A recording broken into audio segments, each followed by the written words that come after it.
മിശിഹായ്ക്ക് സ്തുതിയായിരിക്കട്ടെ. ദൈവം നമ്മോടൊപ്പം എന്ന അനുഭവമാണ് ക്രിസ്തുമസ്. ഒരിക്കൽ ദൈവം നമ്മോടൊപ്പം എന്ന അനുഭവം സ്വന്തമാക്കിയ രാജാക്കന്മാർ മറ്റൊരു വഴിയിലൂടെ സ്വദേശത്തേക്ക് മടങ്ങി.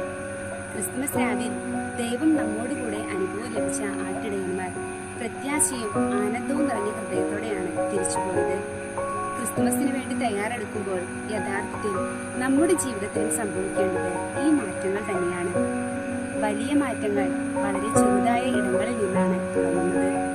ഇടുങ്ങിയ വഴിയും വിശാല ഹൃദയവും വിനയമുള്ളവരുടെ ലക്ഷണങ്ങളാണ്. മനുഷ്യന്റെ ഹൃദയത്തിലേക്കുള്ള വഴിയെ വെളിച്ചമാക്കുന്നത് വലിയ വാക്കുകളല്ല, ചെറിയ സ്നേഹസ്പർശനങ്ങളാണ്.